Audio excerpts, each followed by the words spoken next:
Como você resolveria o enigma da padaria Doce Pão de Sal? Naruhodo. Podcast.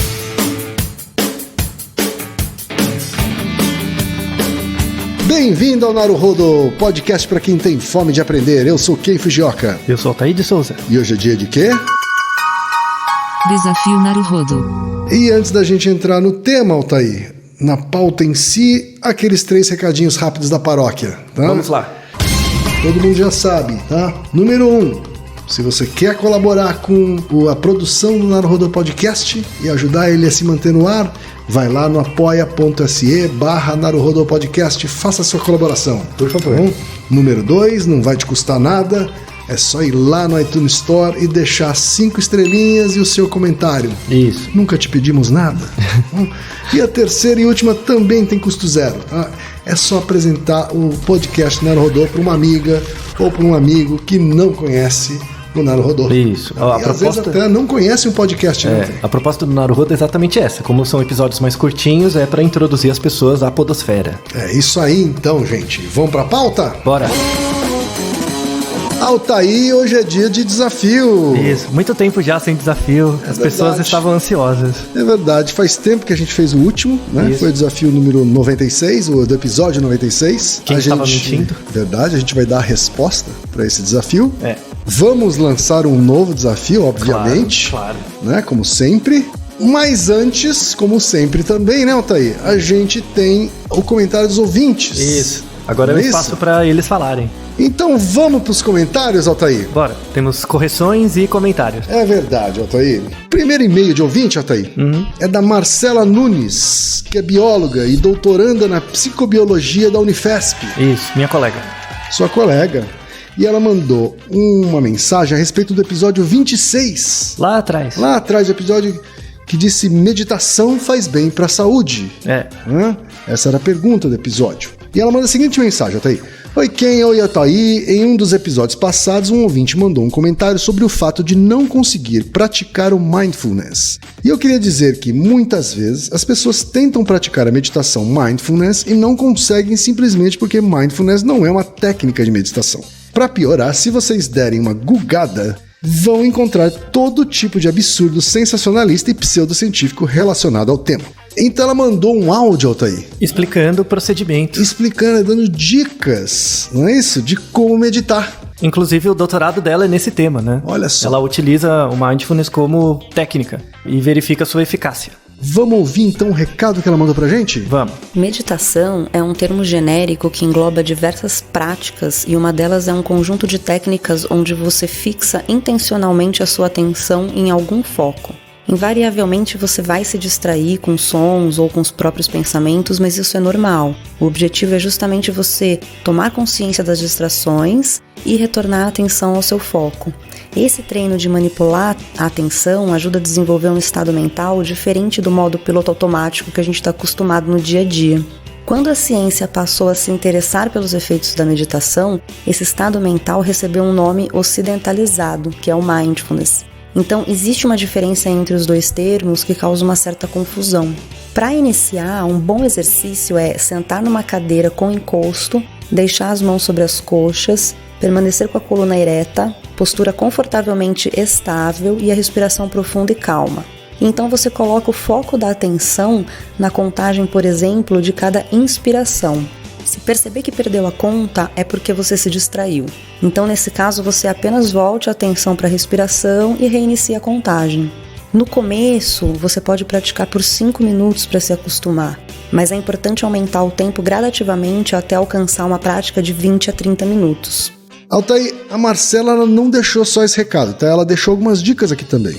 Adicionais. Exato, ela disse assim: gestantes que não conseguem ficar muito tempo sentadas ou qualquer pessoa com problema de mobilidade podem deitar de lado em colchonete ou mesmo na cama e com uma almofada para apoiar o rosto.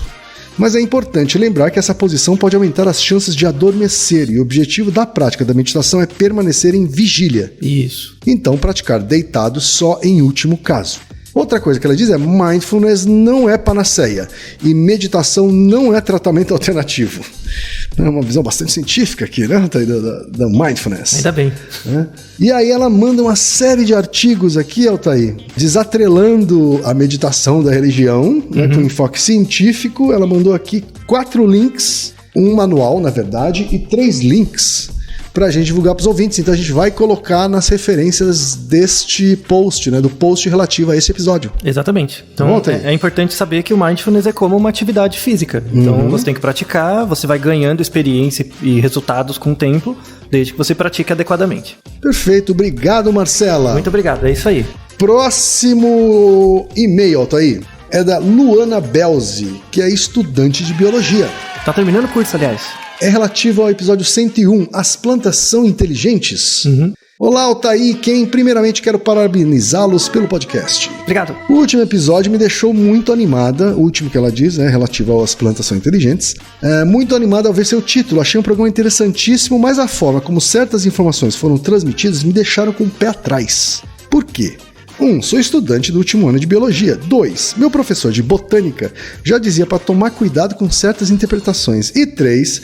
Fiquei me perguntando se o assunto foi abordado daquela forma para que pudesse ser didático para a maioria dos ouvintes. Isso porque a questão de que os vegetais teriam uma espécie de rede de comunicação subterrânea ainda é só uma hipótese, principalmente em estudos alelopáticos. Mas isso não aconteceria diretamente entre as raízes, uma vez que há micro-organismos do solo que interagem com essas plantas. Outro ponto é o de que os vegetais saberiam que estão sendo predados pelo som dos predadores. Bem, as plantas já possuem metabolitos secundários voltados para sua defesa, seja predação, seja pelo ataque de micro-organismos patogênicos. A exemplo, a Comigo Ninguém Pode, que possuem cristais de oxalato de cálcio que impedem a pequena lagarta de continuar comendo. Em crianças, essa mesma planta também pode gerar acidentes. Muitos desses metabolitos têm sua síntese estimulada por eventos ambientais, como a predação. O que pode acontecer também é o vegetal ser predado e liberar um composto volátil que atrai o predador do herbívoro em questão, coisa que já foi observada na relação entre borboleta e planta hospedeira. Logo, o vegetal já teria essa substância defensiva e o que varia é a sua quantidade ao longo do ano e de acordo com as adversidades que possam prejudicar a perpetuação da espécie. Por último, sobre a substância liberada pela planta para amadurecimento do fruto, essa é nada mais nada menos do que um hormônio gasoso de nome etileno, daí o fato de uma maçã podre na mesma cesta das saudáveis estragá-las. Logo, quando um fruto amadurece, libera o etileno no ar que chega aos frutos próximos e assim vai. Abraços e parabéns mais uma vez. Obrigado. Obrigado, Luana. E aí, Altair, o que você acha aí das considerações todas que ela fez? Sensacionais. Tanto é que eu respondi o e-mail diretamente, o e-mail foi enviado para ela já deve saber, claro. O grande ponto, eu quero contar um pequeno segredo, agora que temos mais de 100 episódios do Naruhodo, a gente pode contar esse segredo, que é o seguinte: o Naruhodo ele é um podcast de divulgação científica, mas a grande prioridade do Naruhodo é que ele seja curto. Ele tem um tempo médio, máximo, assim, né? E a gente é muito estrito com isso, com o tempo, né? Porque ele é uma porta de entrada para a podosfera e também... Pra criar um hábito para as pessoas também, né? Elas saberem que, olha, isso aqui vai durar mais ou menos isso, então vai encaixar desse jeito na minha vida. Na rotina, E inclusive porque se você tem um compromisso com o tempo, você planeja melhor o roteiro das coisas. Então, adicionar todas essas informações, além da resposta da pergunta, deixaria muito denso e muito longo. Certo. Né? Então, eu não sei se vocês já perceberam, mas a gente relaciona vários episódios entre si. Então, durante algum episódio, a gente fala, ouve esse também. E faz uma referência ao outro, né? Isso. E eles não têm uma ligação direta. Então, se você ouvir episódios em sequência, eles falam de temas diferentes, porque são perguntas diferentes. Mas se você ouvir os episódios numa ordem específica, eles falam de temas em comum. Certo. Então, tem, por exemplo, o episódio do Teorema de Bayes, ele é linkado com vários outros. Linkado com o do horóscopo. Por exemplo. Tem um outro que é linkado com vários, acho que é o mais conectado, que é aquele que o cérebro faz quando eu falo comigo mesmo. Ele é porta de entrada para vários outros. Sim. Mais pra frente, eu estou fazendo isso como promessa, mais pra frente eu vou montar uma rede dos episódios, onde você encontra eixos de assuntos em comum. Sim. Então, ouça os episódios do Naruhodo nessa ordem e você vai pegar um eixo de um conhecimento maior em comum. A gente vai criar playlists, né, Altair? Pra facilitar essa rede, essa percepção, né? Sim. Que não é conhecida a priori, porque depende das perguntas que as pessoas mandam. Então Exato. eu vou criando isso depois, tá? Então o sentido é criado a posteriori. Então, esses assuntos sobre as plantas vão ser falados em outros episódios mais pra frente, porque tem outras perguntas. É que eu sei disso a priori, porque eu que monto isso, mas vocês vão conhecer. Então, agradeço de novo pelo e-mail. As informações são todas corretas e adicionais e muito interessantes, e elas vão aparecer em episódios subsequentes. Então, Perfeito. como complementar esse episódio que você tá ouvindo, ouça esse das plantas. Sim. Né? Se plantas são inteligentes. E aí a gente cria um eixo de conhecimento mais aprofundado. Já que você mencionou o episódio Como Funciona o Cérebro Quando Conversamos com Nós Mesmos, né, que é o episódio 67 Isso. do Naruhodo, Altair, acho que era bom aqui avisar os ouvintes que tem episódio pra ouvir em outro podcast. Isso, é um episódio mais denso, porque esse episódio tem em torno de 25 minutos, Certo. né? Eu queria agradecer o convite de um podcast do pessoal da Biologia da USP que chama Alô Ciência, muito legal. E eu gravei com eles um episódio que o título é O que é Consciência? Que aprofunda os conceitos desse episódio 57. 67, desculpa.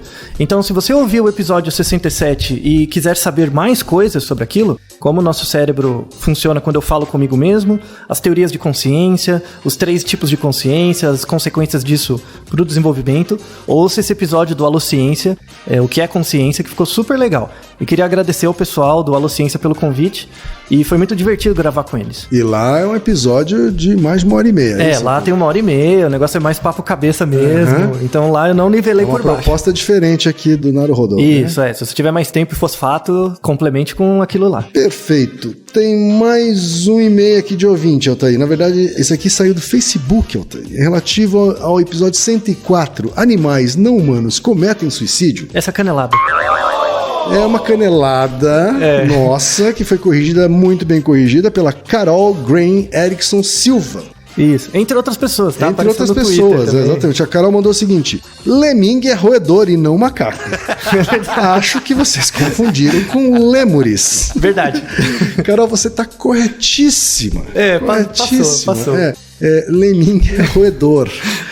É roedor, de fato, você colocar no Google Images, o lemming vai vir e você vai ver que é um roedor. Então quem colocou no Google e viu o roedor, estranhou mesmo a gente ter chamado ele de macaco durante o episódio. Um macaquinho, né, durante o episódio inteiro. Na verdade, a gente estava falando dos lêmures. Isso, né? isso. Que aí sim lembra um macaquinho. Não é um macaquinho, lembra um macaquinho mais do que um lemming. Né? Desculpa, saiu errado. Então, canelada, pedimos desculpas, acontece. Alguém com outro. A gente grava ao vivo aqui. Outro puxão de orelha aqui, É. da Verônica Mantovani Bueno. Ela diz o seguinte: é um puxãozinho de orelha, mas com amor, galera do Naruhodo. Eu queria primeiro dar os parabéns pelo ótimo conteúdo do podcast. Ouço absolutamente todos os episódios. Obrigado. Olha só como ela começou fofa, tá? Ela começou fofa pra ser fofa. Tá? E ela diz aqui: escreva essa mensagem para dar um pequeno puxão de orelha. Já por 2 vezes ouvi o uso da expressão opção sexual no podcast. Acho que é apenas força do hábito e tal, mas sabemos que as palavras têm muita força, principalmente nos meios de divulgação. Então só gostaria de pedir um pouco mais de atenção à linguagem utilizada ao tratar do tema. Obrigado e parabéns pelo ótimo trabalho. Verônica, você está completamente certa, né? Verdade. Assim, provavelmente a gente usou a expressão opção sexual ao invés de orientação sexual em alguns episódios que falavam sobre sexualidade, né? E pedimos desculpas novamente, assim, também deve ter escapado, né? Mas opção sexual simplesmente não existe, né? A sexualidade não é uma opção. É uma orientação uma definida. Orientação, exato. Tá? De forma não inconsciente pelo indivíduo. Exatamente. Então, fica aqui o puxão de orelha, dado, recebido e implementado. Tá bom? Outro recado aqui do Lucas Grock. O Lucas, por outro lado, escreveu só para elogiar. Né? Ele falou assim: olá, eu só queria deixar claro que o episódio que vocês aceitaram a minha sugestão, a de ir pro banheiro pela primeira vez, levar a ir outras vezes mais rápido, né? Aquela de um bar, não é isso? Ficou super engraçado. É um dos meus episódios favoritos. Né? É claro, né? Foi ele que mandou. E fico feliz em saber que é um dos favoritos do Altair também. Sim. Essa semana eu apresentei a mídia podcast para mais uma pessoa e tudo graças a vocês, assim como faço sempre que consigo.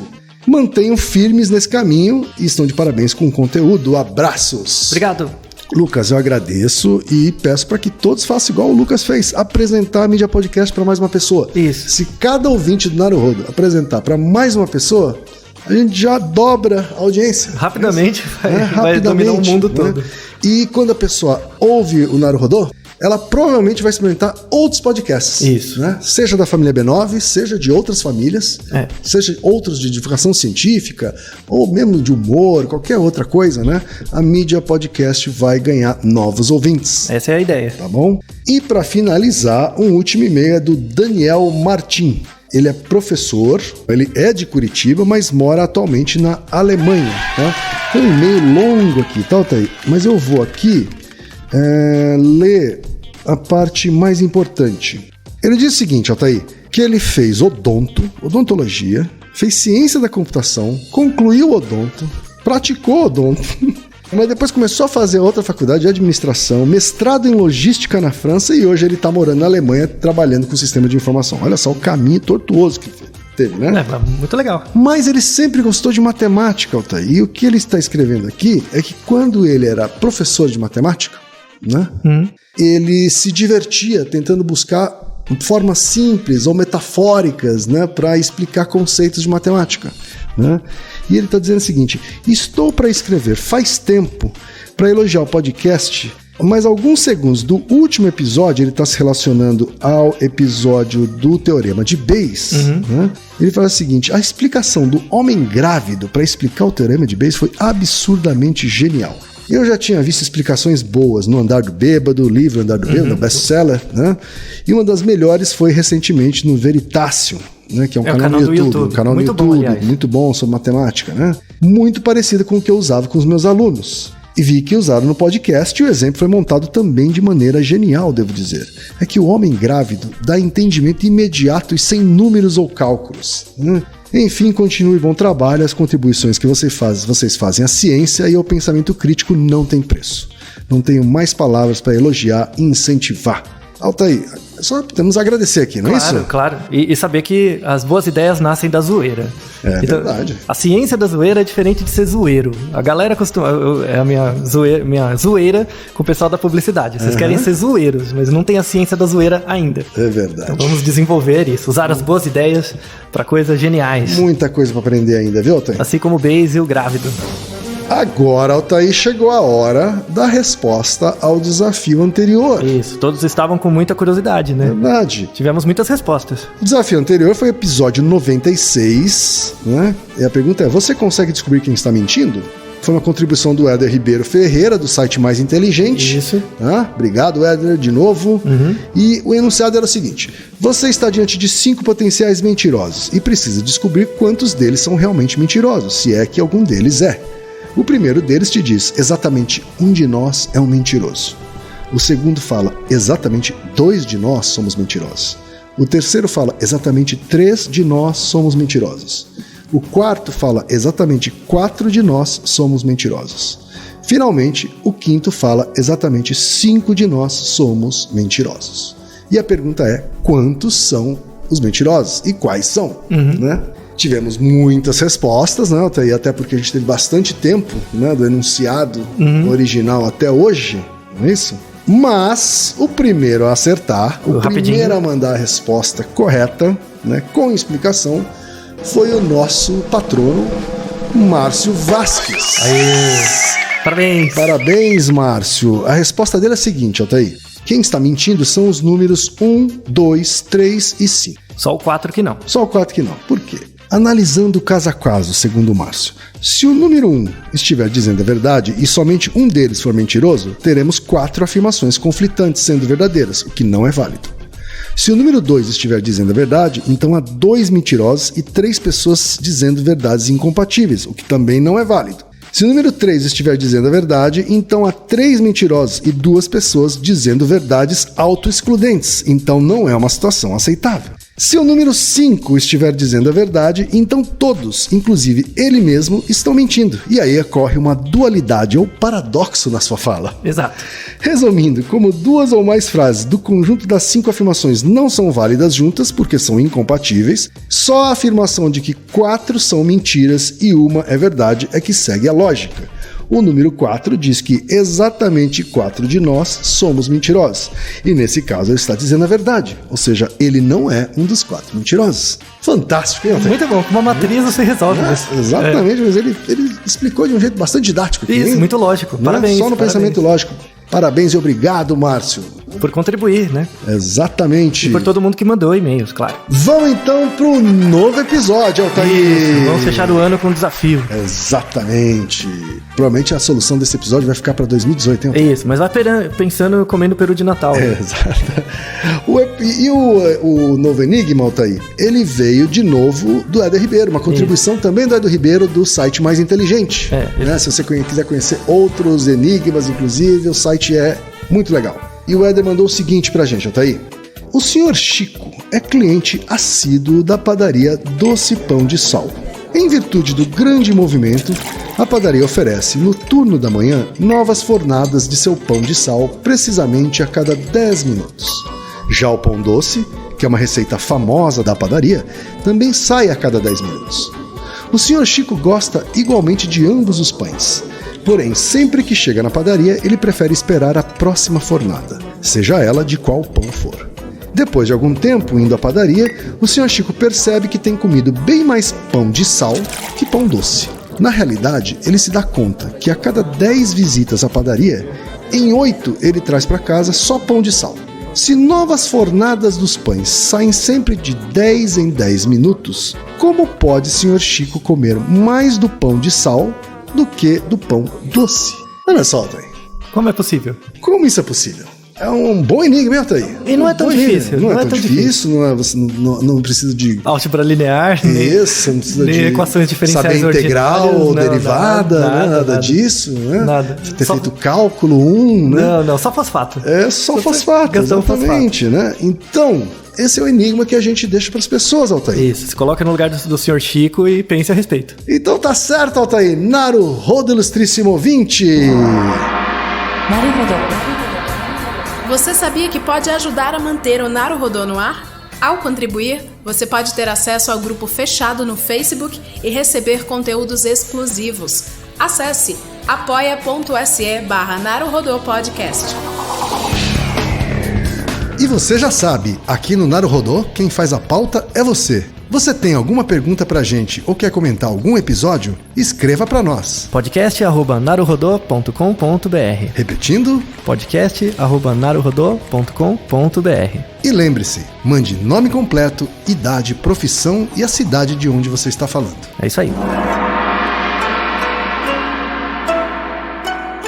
Naruhodo. Esse podcast é apresentado por b9.com.br.